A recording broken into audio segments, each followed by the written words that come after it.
안녕하십니까. 한 주간 주님의 은혜 가운데 잘 지내셨습니까? 한국은 비까지 온다 그러는데 참으로 여러분들 이제 겨울에 접어드는 것 같습니다. 제가 사는 미국도 날씨가 좀 쌀쌀해지기 시작했는데 아무쪼록 여러분들 삶 속에 주님의 은혜가 함께 하셔서 늘 영육간에 강건한 그러한 믿음의 삶이 되기를 주님의 이름으로 축원을 드립니다. 오늘 또 말씀을 통해서 함께 시간을 함께하는 우리 모든 믿음의 인터넷 형제 자매 여러분들을 감사드리고 또 이 시간 기도를 해주시는 우리 허지영 집사님을 위해서 감사를 드립니다.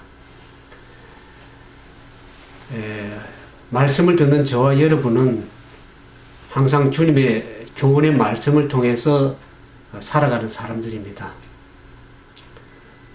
우리가 날마다 주님의 말씀을 가르침을 받아서 살아가는 동안에는 우리가 참으로 주님의 사람으로서 신실하게 살아갈 수 있습니다. 그러나 우리가 말씀을 떠나게 될 적에는 우리는 경계를 벗어나서 결국 곁길로 갈 수밖에 없는 연약한 사람들입니다.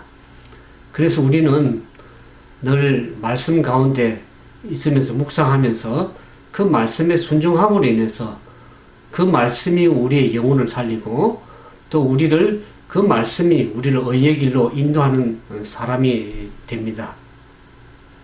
근데 오늘 성경 가운데 보면 하나님의 말씀의 교훈을 따라서 살 적에는 정직한 그런 의의 길로 가다가 그 하나님의 말씀을 떠남으로 인해서 우상 숭배하고 결국에는 그 인생의 삶이 실패하고 또 넘어지는 그러한 인물을 우리가 성경 가운데서 보게 되는 것입니다. 우리가 열왕기하 12장 1절에서 2절에 보면 북이스라엘의 예후가 왕으로서 통치하는 동안에 남방 유다의 이 요아스라는 왕이 왕으로서 즉위하는 모습을 보게 됩니다. 그런데 이 요아스가 그 어머님이 시비아라는 이 브엘세바 사람이었다. 그렇게 기록이 나옵니다. 그러면서 2절에 보면 이 요아스 왕이 이 제사장 여호야다가 그 모든 경운을 하는 동안에는 여호와 앞에서 정직히 행하였다. 그런 기록을 보게 됩니다. 이 정직이라는 것은 그 히브리어 원어의 의미로 보면은 야살이라는 말인데 그 의미가 뭐냐 그러면 규격이 틀리지 않다 그런 의미도 있고 또 저울추가 정상적이고 일정하다 그런 의미가 있습니다. 오늘날도 마찬가지지만 옛날에 보면은 그 물건을 곡식을 사고 팔 적에 사람들이 저울추를 많이 속였습니다. 또 눈금을 속여서 물물을 교환하는 그러한 사례가 많았습니다. 그래서 이 야살이라 하는 그 말은 저울이나 이 규격이 틀리지 않다 그러한 의미로서 정직이라는 의미를 썼습니다. 근데 그러면 이 요아스가 어떻게 그렇게 정직할 수 있었는가 하는 것을 우리가 살펴보고자 합니다. 요아스가 왕으로서 즉위할 적에 7살이라는 어린 나이임에도 불구하고 어떻게 그가 정직할 수 있었는가 하는 것을 의미를 한번 생각해 보도록 하겠습니다. 우리가 살펴본 바의 것처럼 이 정직이라는 것은 사람의 습관적으로 나오는 것이죠. 이 습관이라는 것은 하루아침에 어떻게 습관이 형성되는 것이 아니라 오랜 시간 경험이 축적되어서 몸에 배어져서 나오는 것이 습관입니다.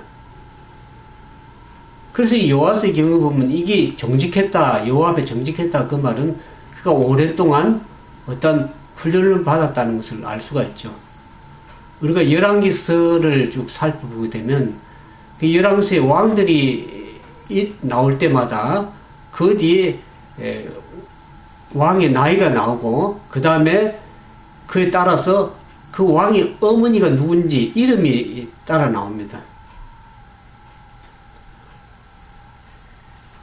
이 나이는 어떻습니까? 나이는 그 사람의 성숙함을 의미하죠.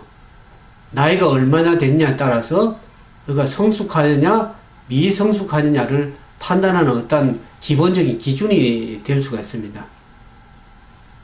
또 한 가지는 여기 여호아스 왕이 정직했다 그 말 배워에 보면 그의 어머니의 영향력이 있었다는 것을 우리가 보게 됩니다.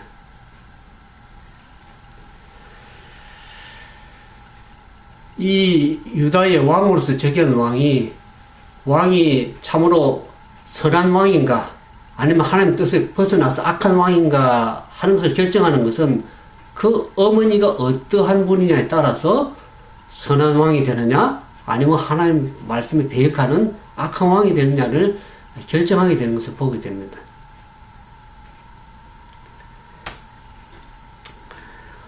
근데 성경에 보면 더 솔직한 의미로서의 그 의도를 보면 왜 어머니를 이름을 내세웠냐 그 의도를 보면은 그 어머님이 하나님의 뜻을 따르지 않는 이방 여인인가 아니면 하나님의 뜻을 따라가는 신실한 유대 혈통인가를 알려주기 위한 그런 의미가 있는 것입니다.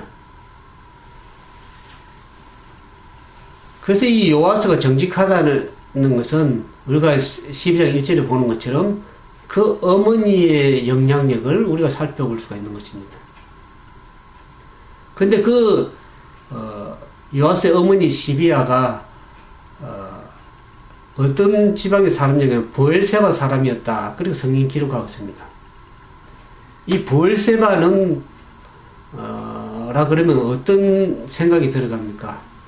우리가 창세기 21장에 보면 아브라함이 이삭을 낳고 블레셋 땅에 거주할 적에 그가 그 땅에 거주한 아비멜렉과의 그 우물로 다툼이 생기게 되었습니다. 그 당시 우물이라는 것은 참으로 그의 재산이라고 할 수 있죠. 약대들을 먹이고 물을 먹이고 하기 때문에 그건 참 중요한 그의 재산이었던 것을 알 수가 있습니다. 근데 그 우물로 인해서 아브라함이 많은 어려움을 겪었죠. 그래서 그러면서 이 아비멜렉과 화해하기 위해서 그가 가진 양과 소를 주면서 다시는 다툼이 없기 위해서 화해하는 약조하는 그러한 것을 보게 됩니다. 그러면서 그곳에 있는 그 땅을 보엘세바라 그랬습니다.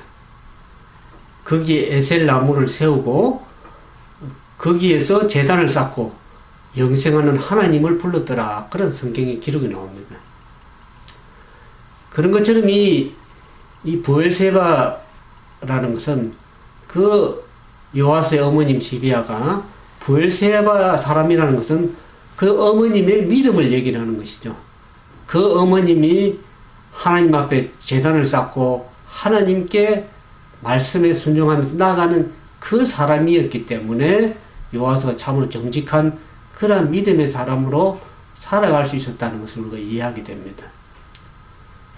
오늘 저와 여러분이 우리 자녀들이 참으로 하나님 앞에 믿음 가운데 진실하게 살아가는 것은 결국 그 부모님의 영향력을 많이 받게 되어 있습니다. 물론 여러분은 여러분의 자녀를 위해서, 장래를 위해서 얼마나 열심히 기도하고 말씀 가운데 순종하면서 살아가고 있습니까? 여러분이 아마 여러분의 자녀를 가장 좋은 환경 가운데 교육시키기 위해서 좋은 학군으로 가기도 하고 또 열심히 학업을 할 수 있도록 좋은 생활 환경을 가져준다고 해서 여러분들 자녀를 위해서 모든 것을 희생했다고 생각하면 안 됩니다. 여러분들 자녀들이 하나님 앞에 바른 믿음의 사람이 살아가기 위해서 여러분들이 날마다 하나님의 말씀에 순종하면서 제단을 쌓고 신실하게 살아갈 때에 하나님께서 복을 허락하셔서 여러분들 자녀들이 바른 믿음 가운데 설 수 있으리라고 그렇게 생각이 들어집니다.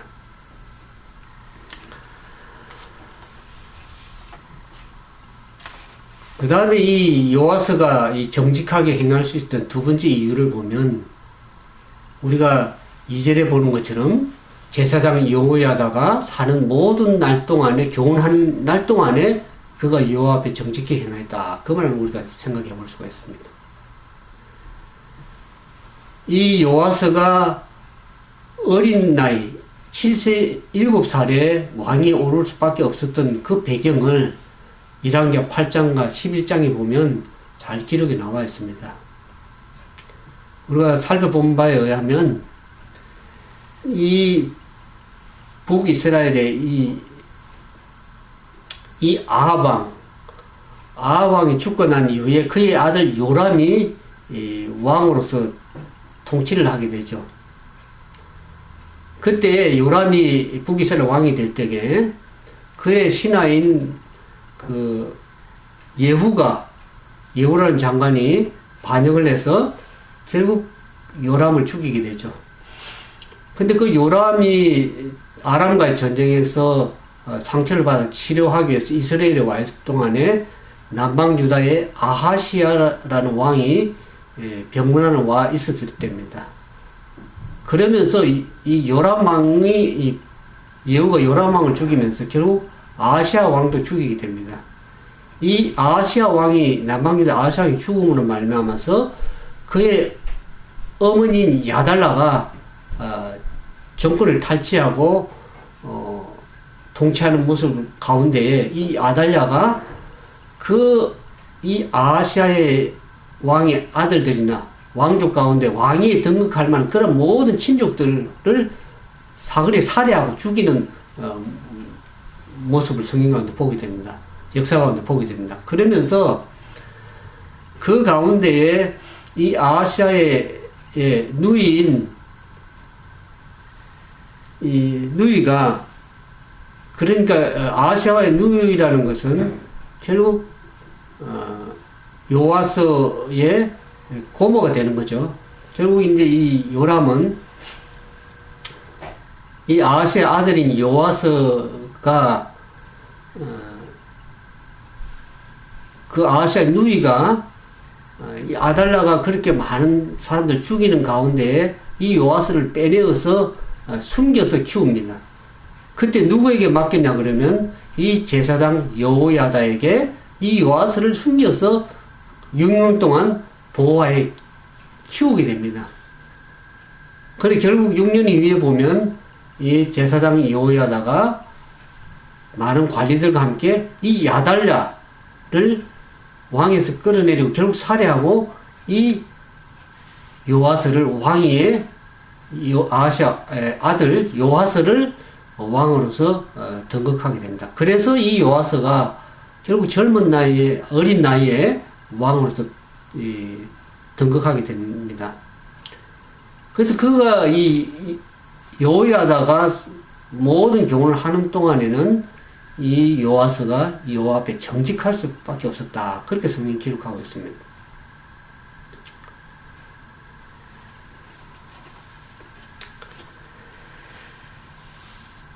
근데 우리가 이 성경을 계속 읽다 보면 이와 같이 이 제사장 여호야다가 경원하는 모든 날 동안에 그가 정직히 행하였는데 문제는 뭐냐면 여호야다가 죽은 이후에가 문제입니다.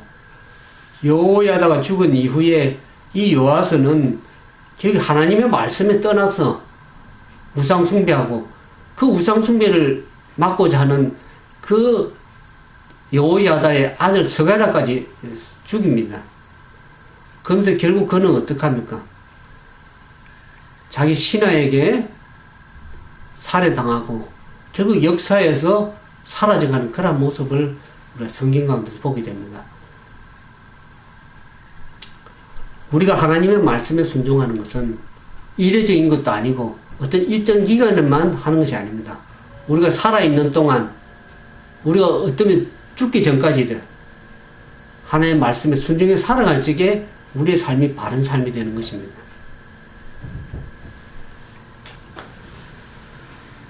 우리가 진정으로 따라야 될 것은 나 개인의 욕망이나 욕심이 아니라 어떤 집단의 이기주의가 아니라 결국 우리는 하나님의 말씀에 따라가야 되는 것입니다. 우리가 집단 이기주의에 따라가고 어떤 교단 이기주의에 따라가다 보면 하나님의 진리의 말씀, 생명의 소리를 바르게 듣기가 힘듭니다.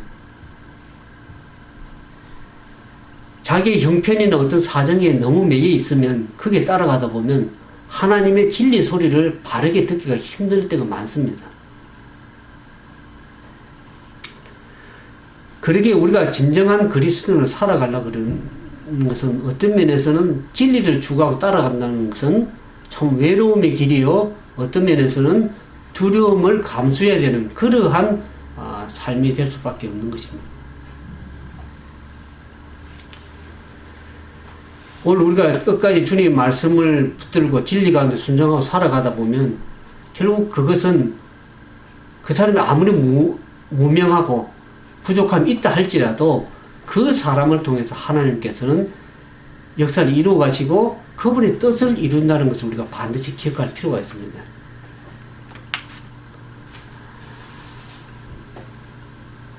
우리가 이 열왕기하 4장, 12장 4절에 16절에 보면 이 여호와서가 성전을 수리하는 그 모습을 보게 됩니다.